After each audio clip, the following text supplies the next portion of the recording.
And we are live. Thank you, Lord, for we are alive. Welcome po sa ating programang Gabay sa Biblia sa Radyo. And this is the Wednesday edition, your midweek blessing sa paggising. Yes, it's February 21, 2024.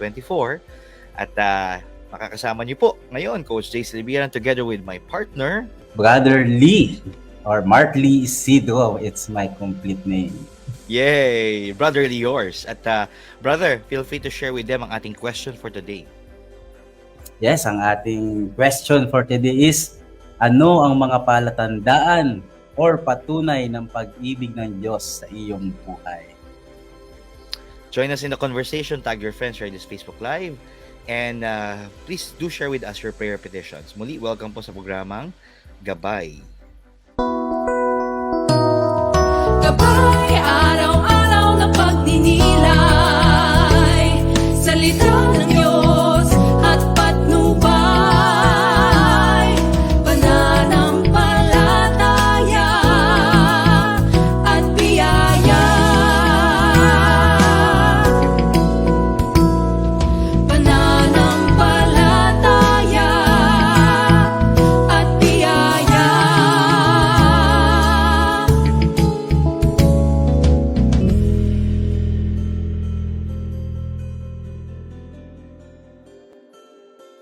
Yay! Thank you once again for joining us. Thank you, Mark Lee, Brother Lee, for joining me as well as we serve together. And I know na gabi, no? Yung February, nasa almost tail end na tayo. Oo nga. At least, no? You were able to start yung Love Month, di ba? February 14 na nasabay ng Ash Wednesday. And definitely, dire-diretso yan as we continue itong next days natin. Tayo ngayon ay, I believe, no, live na sa Radio Veritas 846 AM radio. So may mga nakikinig sa atin. And letting you know na ang ating pong gabay na program, online radio program, is Mondays to Fridays, including Sundays. Kaya tara na po, samahan niyo po kami, no? Ang mga gabay anchors, simula ng bawat umaga ng puno ng pag-asa mula sa mabuting balita. At tama po ang decision nyo to join us today. Thank you to those of you who are sending your heart reacts, kay Javin, kay yung mga nagpapadala ng like, kay Chiki, at sa mga nagpapadala ng stars, maraming salamat po. Alam mo, Mark, ang kagandahan nito, iba-ibang anchors, iba-ibang flavors, pero salita ng Diyos pa rin ang pinag-uusapan natin. It's anchored in God's Word, and of course, no, we try to learn practical wisdom as we apply this in our life, no? Iba-ibang estado ng buhay natin. Kaya ayan, sakto. Pag Mondays, we have couple, no? Power. Si Brother Joel, tsaka si Sis A-Girl. Kapag Tuesdays naman, parang magbarkada na nagkukulitan, no? Si Brother Randall at si JL. Tayo ang Wednesday edition at ito, multiple voices eh. Minsan si Mark, minsan ang kasama ko, no, si Bri, minsan si Maricor, no. So yan, iba-iba yung mga bosses, and it's good that we are allowing people to also be heard. Kapag ka naman Thursday, we have Brother Jomark, and alam ko may kasama na rin siya dyan, no. Pag Friday, si Brother RJC, minsan kasama niya si Brother Push, no. And we have as well Sunday edition, no. 1 hour ang Sunday, mas matagal. Wow. Compared sa normal na Mondays to Fridays na 5 to 5:30 na umaga. Ang Sundays, 8 to 9 o'clock. At dyan naman si Sister Meanti at si Brother Michael Ibiernas. Nung Sunday, magkasama kami ni Brother Randall, no? After a long time, nagkasama ulit kami to look after itong ating Sunday edition. So, letting you know po na ayan, ang ating gabay ay napapakinggan sa Radio Veritas 846. Tayo po ay nasa mga live streaming platforms ng Facebook Live at ng YouTube Live. Tayo ay napapanood sa Sky Cable Channel. Kaya maraming salamat for joining us, and tagging your friends, sharing this Facebook Live. Of course, no, magandang ibahagi natin ulit ang tanong sa kanila. Ano ang mga palatandaan or patunay ng pag-ibig ng Diyos sa iyong buhay? Magbabahagi po kami, no? Ako, I'll share first, and then mamaya si Mark will share after niyang basahin ng kwentong gabay. Pero bibitinin ko ng konti, Mark, may mga early birds na tayo eh. So, si Randy nagbahagi ng kanyang panalangin. Salamat, Brother Randy. Si Javine ay bumabate. Eto, Good si morning. Laina. Anong sabi ni Laina, brother? Good morning, gabay. Thank you, Lord. Yeah. Father San Miguel Bull. Ayan, I think from San Miguel, Bulacan. Okay. Minsan ganun. Yung mga From San abbreviation. Miguel, Bulacan pala siya. Okay rin, di ba? Nice, So, si Sister Father Laina. San Miguel. Na taga Bulacan. But from San Miguel. Thank you. Si Boring as well. Isa sa mga avid listeners natin. Si Che. Bumabati sa atin. Ayan, thank you. Ay, eto, kilala ko to. Kilala mo to? Si Yes. Brother Bart. Rebound ng Peace Tagupan. Ako, abangan niyo po kasi nag-uusap na kami ni Brother Bars, no? Isa sa mga listeners natin, pero ang humble. Kasi of course, no, he's a preacher, he's a builder in Dagupan, but at the same time, he used to be a DJ. O, diba? Wow. Kaya abangan niyo po by March, no, Brother Bars. Excited ako para dyan sa ating collaborations, and yes, definitely, you are blessed to be a blessing. Eto bro, ano bang sabi dito? Si Brother Robert is good morning po. Good morning to Sister Cora, Sister Lynette, Sister Janet, Sister Mulia R, and all sisters of FMM Yay! GMT. Cavite. Good morning. Okay pa nga niya, Robert Art. Yung pala, Robert. Tama naman. No? Ayan, thank you. Every gising is a blessing. Si Yes. Kay Sardenia. Ayan, thank you. Ito naman si Effie. Ayan. May nasa conversation ang mga palatandaan or patunay ng pag-ibig ng Diyos sa iyong buhay. Mamaya i-highlight natin sa kwento ko panali. Si Morsi V. Good morning from Davao. Please help me pray sa healing ni Sir Nan. Ayan, para mawala ang bukol sa liig. Also, healing and recovery for our pet doggy, Yummy. Ayan, nako, ang panalangin natin.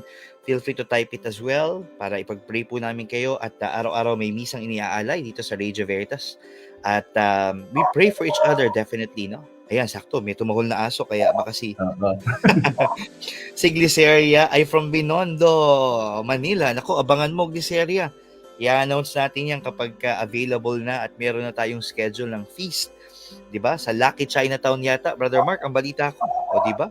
Wow. Saktong-sakto kasi kakatapos na ng Chinese New Year kaya ibang dating ng Lucky yan, no? Yung matanggap mo ang presensya ni Lord, no, in that area. Si Tuesday, o 'di ba kahit ngayon ay Wednesday, si Tuesday Masyado ay nagbumate. Si Odette, hello. Si Aida as well ay from Calauan, Laguna, 72 years old. Wow. Si Andre naman, bumabati sa ating dalawa, Brother Mark.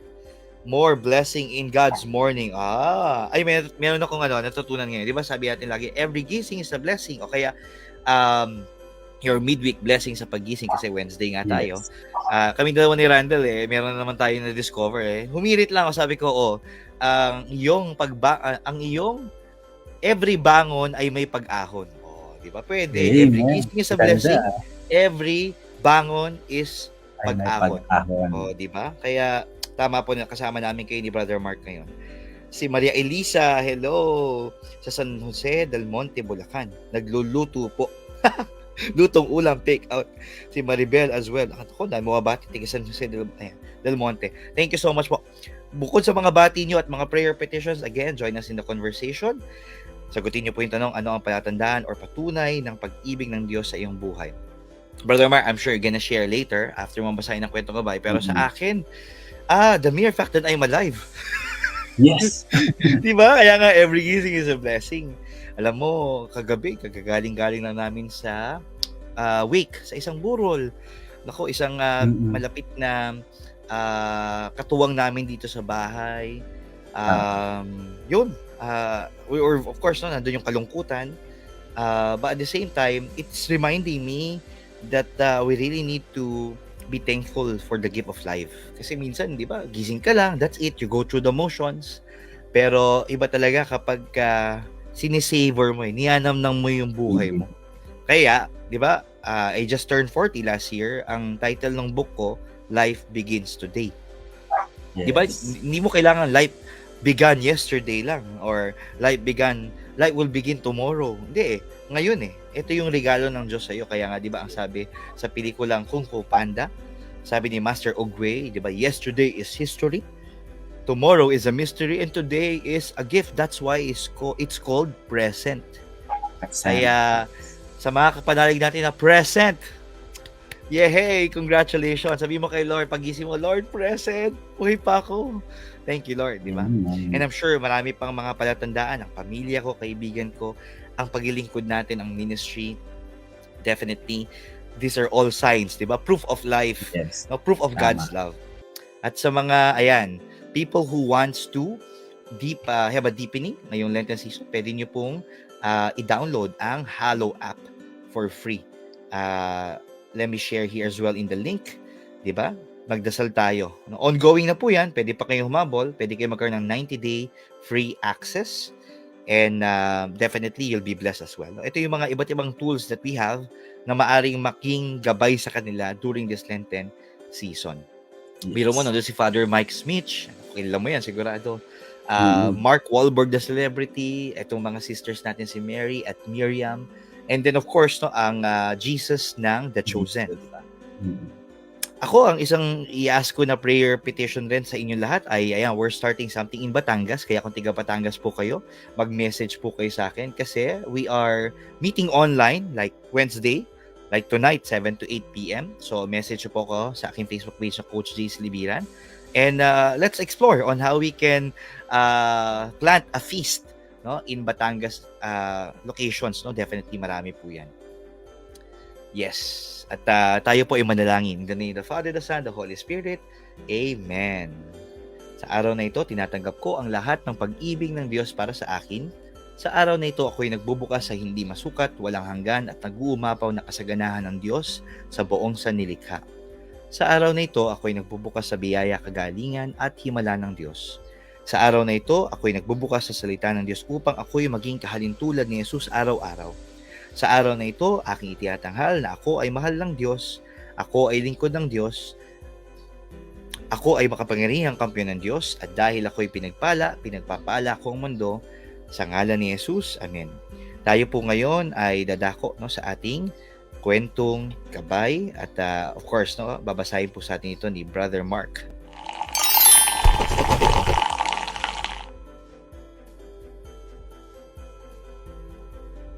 Ang pamagat ng ating kwentong gabay ay palatandaan mula sa Diyos na isinulat ni Ma'am or Sis Helen Gogna. At ito ay inspired ng Lucas 11:29. Sabi doon ni Jesus, naghahanap sila ng palatandaan mula sa langit. Kwento ni Sister Helen. Isang araw, gulong-gulo ako dahil hindi maganda ang nangyari sa amin ng isa kong kaibigan. Nakaupo ako sa sahig ng aking kwarto habang umiiyak at nagdarasal. Hindi ko na kaya, Panginoon.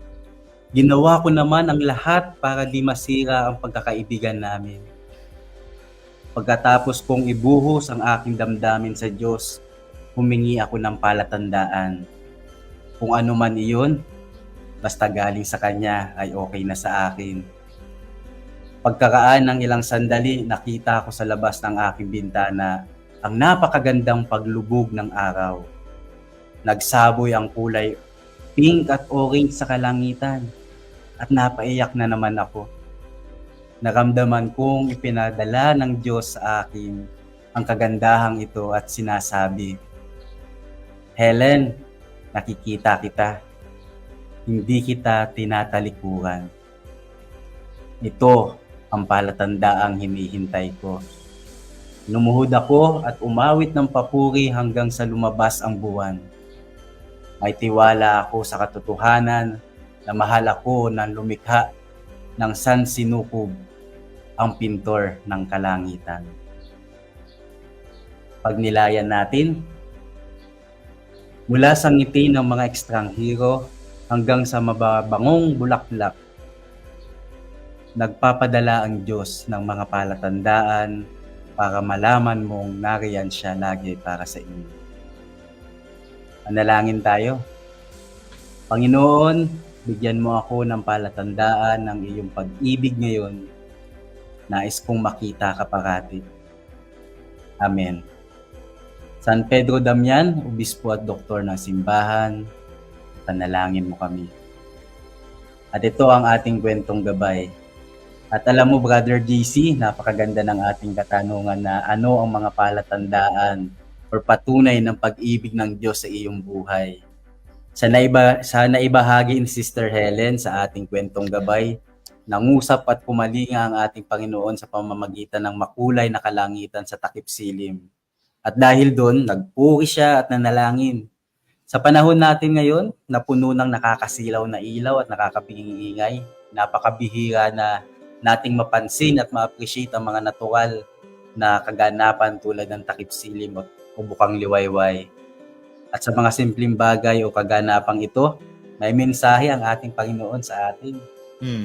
At alam mo, Brother JC, sa ating gospel reading ngayon habang nagninilay-nilay ako at naghahanda ng reflection sa ibabahagi ko sa social media, hinamon doon ni Jesus ang mga tao ng kanyang panahon na naghahangad ng palatandaan, ng signs or miracles. Yes.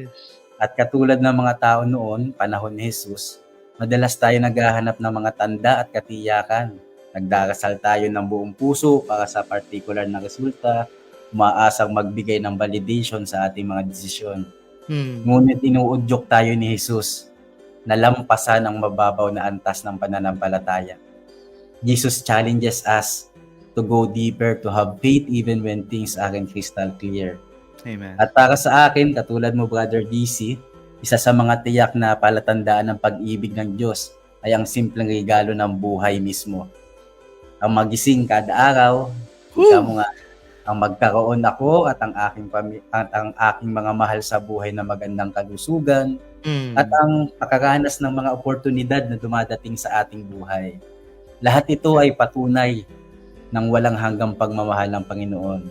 Bukod dito, habang iniisip ko ang mga pagsubok at paghihirap sa aking nakaraan, pati na rin ngayon, na-realize ko na sa pamamagitan ng mga pagsubok, natutuhan ko ang mga mahalagang aral at nagpapalakas ng aking loob.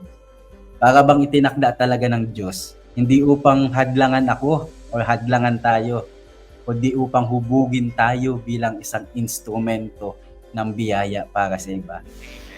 At kaya naman, sa paglalakbay natin sa mga komplikasyon ng buhay, hayaan nating magbukas ang ating mga mata at puso sa maraming palatandaan ng presensya ng Diyos na nakapaligid sa atin. Sa halip na puro paghahanap ng katiyakan, sana'y magkaroon tayo ng pananampalataya na nagnanais na maunawaan at tularan si Jesucristo na nagpakita ng pagmamahal ng Diyos para sa sangkatauhan. Thank you, Brother Mark. Woo! Wonderful said. And again, salamat kay Sister Helene Gogna. Anak yan ni Sister Lalaine at Brother Arun Gogna. What a joy. Magbabalik po ang ating programa na Gabay sa Biblia sa Radyo after this quick break. At marami po salamat for joining us once again. Introducing Table Talks, Community Recipes of Love. What we'll need: a cup of unconditional love, a pinch of forgiveness, generous portions of grace, a dash of humility, sprinkles of kindness. Step 1. Pour out a cup of unconditional love. Let it be the foundation of our community. Step 2. Sprinkle forgiveness generously, ensuring that every heart is touched by God's mercy. Step 3. Mix in with God's generous portions of grace, creating an atmosphere where everyone feels accepted and valued. Step 4. Add a dash of humility to the mixture, fostering a culture where we learn from one another and grow together. Step 5. Sprinkle kindness throughout, creating a harmonious blend of compassion and understanding. Then let's gather around the table of fellowship and let the aroma of love fill our community. Share stories, embrace differences, and savor the richness of our feast journey. Table Talks, Community Recipes of Love. Let's savor the flavors of God's feast together. See you at the feast. You can sit with us. Yes, welcome back sa ating programang Gabay sa Biblia sa Radyo, and this is Coach Libian together with Brother Mark. It's a blessing to serve you all, and thank you for tagging your friends, sharing this Facebook Live. Salamat sa mga nagpapadala ng heart reacts, kay Jing, kay YSZK, ZK, Kai, ayan, kay Maribel, kay Bell, kay Eden, Pamintuan Mercedita, Monchito, kay Faith Hope, at we also have Jennifer, me, Les, si Connie Darakan, si Rita Lu, si Mel Manabat, ayan, si Robert, and si Chiki. Ayan, salamat po sa inyo. Mamaya babasahin natin yung ibang mga comments pa nila, pero may mga bumati pa dito sa ating ayan, comments ng DCRV846. Let me take a look para ayan, ma-recognize sila. Wala. Hold on. Ayan. Si Virginia. Hello. Isama niyo po sa panalangin ang kalakasan ng katawan ng aking anak at matawagan na po sa public school ang aking anak from Tansa, Navotas. Kay Carol as well. Ayan. Ano ba sabi ni Carol dito? Ayan, Nanay Carol, 61-year-old ng Makati City. God bless us all. Life is the best blessing in our daily life. Thank you po sa inyo. Kay Pearl, ay from Kainta. Mamita Pearl, o diba? Si Morsi V kanina, biyati natin. Si Dory, mapagpalang umaga. Coach JC, Brother Mark, salamat sa Diyos at gumaling na ako. At ganun din ang aking mga apo. Ayan, thank you. And namin bumabate, brother, na maganda rin yung pagbabahagi mo ng reflection kanina. Si Rupilio naman, isama niyo po sa panalangin ang 10 ng aking pamilya. Mahal sa buhay. Salamat po. Si Benedict as well bumabate. Yan, thank you. So, marami pa mga comments. Tingnan natin yung mga text message. Dito sa ating platform, ayan, sabi dito, good health for all my loved ones. Yes, thank you. Nori, and thank you, Lord. Bumati rin si Connie. Ayan, Wednesday edition. Thank you so much po. And let us share with them again yung ating question for today. Brother, ang ganda ng pagbabahagi natin. Baka sila rin may mga sharing. Go ahead, bro. Yes. At sana mag-share po kayo ano ang mga palatandaan or patunay ng pag-ibig ng Diyos sa iyong buhay. Ang dami niya, no? Tayo, we were connecting in terms of the gift of life, but definitely, no, family, friends, no? Itong Lenten season, no? Pag-iisipin mo, pagka Lenten o kapag mahal na araw, di ba? Dati, ang naririnig ko, patay ang Diyos. No? Actually, hindi. Yes. All the more. Buhay na buhay ang presensya na. No? Lalo-lalo na with all of the traditions, the rituals that we're doing. Pero mahalaga talaga yung magkaroon tayo ng personal connection at relationship, no, sa ating Panginoon. At sana makatulong po yung ating mga resources sa Facebooks at letting you know po itong ating mga devotionals for 2024 are still available kahit na almost patapos na ang first quarter. February pa lang naman ngayon no? Yung binasa ni Mark kanina is gabay. Ang English version po niyan ay didake. Meron tayong companion. Ang companion ay yung mga readings for everyday, tas you can journal, no? Ang Sabbath naman ay mga homily, no, ng mga pare, mga reflections ng mga pare. Available po 'yan sa feastbooks.ph and letting you know as well na meron tayong feast magazine for the month of February. Ito pong The Gift of Self-Love. That also includes, no, Mark, may bagong libro si Brother Bo Sanchez, pero hindi lang siya. Kasama niya si Sister Maru. First time to. Better Lovers, create lifelong sexual intimacy with your spouse. So, explore and enjoy the gift of married sex. Unlock the secrets to a passionate, pleasurable, and fulfilling intimacy with your spouse. So, why not, no? Pag-usapan ang mga bagay-bagay niya at talagang si Brother Bo, Sister Maru, we will be blessed, no, by their wisdom, by their experience, by their journey as well. Launching na po niyan this coming Sunday sa Feast Bay area sa PICC. So, come and join us after umati ng feast sa umaga, no, 10 a.m. session. 12 p.m. po ang kanilang book signing sa lobby ng PICC kasi sa plenary hall tayo. So, get your copies at feastbooks.ph. Available rin yan sa Shopee at Lazada. O, diba? Sa mga mag-asawa, yan ang best gift ninyo. At tamang-tama kasi love month pa rin naman. Pasok pa rin, no? Pasok sa banga. Brother, tayo rin ay may mga events, no, all around the Philippines and all around the globe. So letting you know po, no, na we are present. And you can get more information sa feast.ph. Sabi nga, one of the happiest places on earth, the feast is a weekly gathering of the Light of Jesus.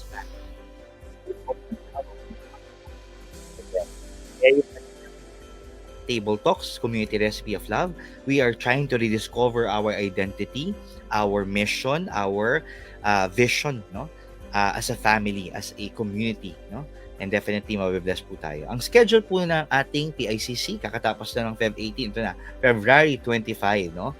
Sa PICC Plenary Hall, 2 sessions po, 10 a.m. and 1:30 p.m. session. And again, thank you for joining us. At kung sakaling wala pang feast sa area ninyo, edi baka tinatawag ka ni Lord na maging feast light planter. This time, Mark, pinapakita yung mga videos, tapos you just facilitate. Of course, meron tayong training, may mga resources dyan. But if you want to get information, ayan po, nandiyan po yung QR code, no?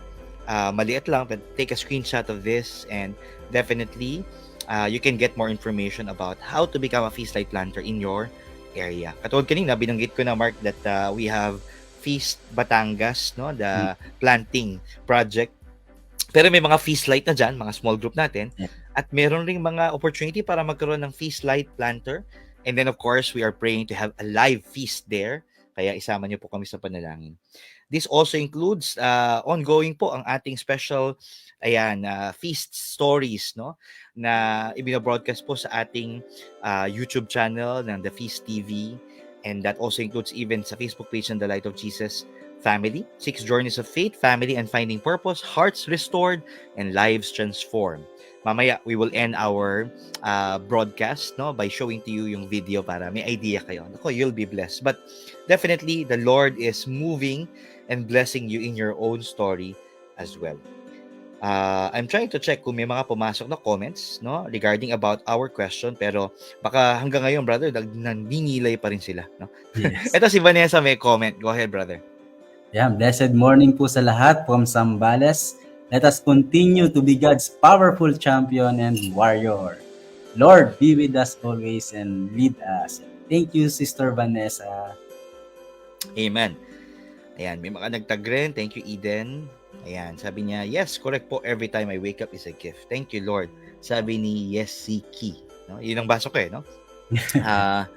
Sige, salamat sa iyo. Thank you for tagging your friends. Sino pa ba? Ayan, meron pa bang comment na pumasok? Pinabasa ko, brother. Kung merong pasok sa sharing natin. Ito, si Angie. Go ahead, bro. Thank you, Lord, sa biyayang buhay. Good morning po sa inyo. Please pray, my family. Thank you. Okay, thank you so much, Angie.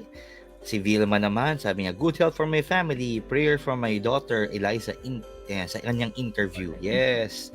Dito sa DZRV 8460 natin, kung meron pa mga kwentong kapanalig. Good morning, sabi ni Jean. More blessings to everyone.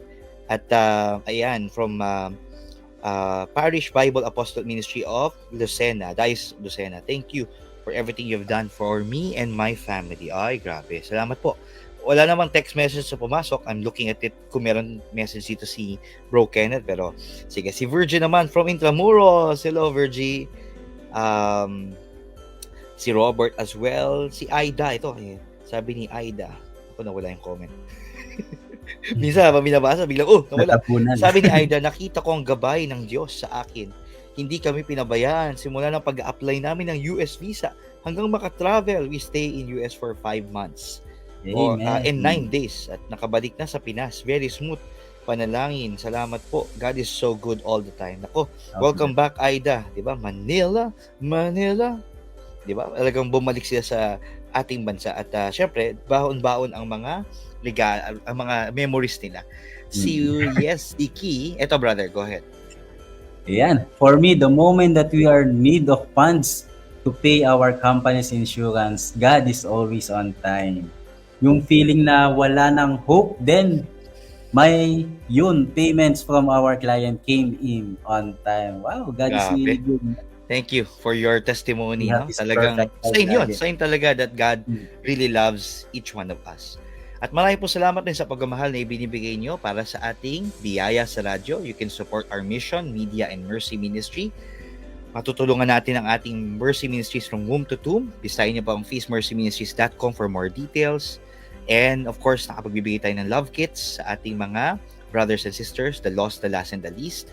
At meron pa silang bago to, 100 project, no? Any small act is big in God's eyes, no? Kaya salamat po sa inyong tulong. Pumunta lamang po, no, sa www.biyayasaradyo.com para magbigay ng tulong, one-time giving o kaya regular giving. And your giving goes a long way. Kaya maraming salamat po. Thank you for the love.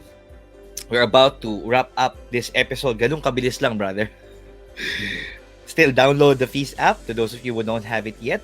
iOS, tsaka sa mga Android devices, feed your faith and you'll be blessed. At i-share nyo na sa iba. Salamat, Mark, for joining me once again as we serve together. And it's been a blessing being with you, bro. Very powerful yung sharing mo kanina. Amen. Manalangin po tayo in the name of the Father, the Son, the Holy Spirit. Amen. Lord, we bring before you lahat ng aming mga panalangin. At salamat muli sa inyo pong mga pagpapatunay, no? Mga senyales, mga signs na talagang mahal na mahal nyo kami. And we will receive this love, but we will also give this love. Amen. In the name of the Father, the Son, the Holy Spirit. Amen. Thank you so much, Brother Mark Lee. And thank you for those of you who have joined us. Tag your friends, share this Facebook Live kasi meron mga mabibless ng live at meron ring on team replay. And again, have a blessed Wednesday. Lagi natin sinasabi na si Jesus ang ating gabay habang buhay. Sumainyo ang katotohanan. God bless everyone. Thank you so much. And we will leave them with this video on the feast stories. A blessed Wednesday.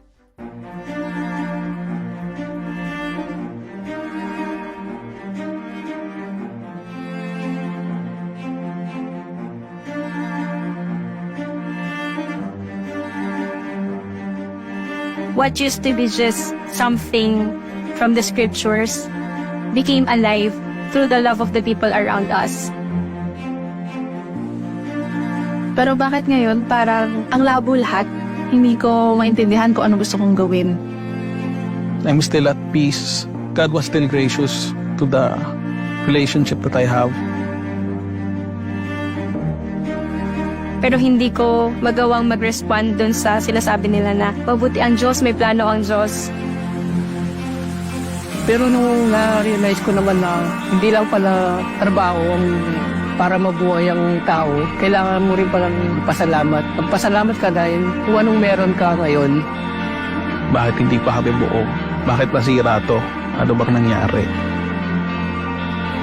Sinabi ko sa kanila, aanin ba ni Lord itong 10 pesos natin, 5 pesos natin? Wala, pero what will God do in our hearts if give it? Nindot kaya itong pagtulunan nga Katoliko, daghan kita sa gingon pa ni Brother Alvin, murabag buffet, nga daghan kita choice ng para maluwas, daghan kita pamagi, daghan kita prayer warrior. I think mas maraming tao pa yung may kailangan ng ganitong hope na hindi natatapos ang buhay sa mga masasamang nangyayari sa atin. May plano pa sa atin si Lord.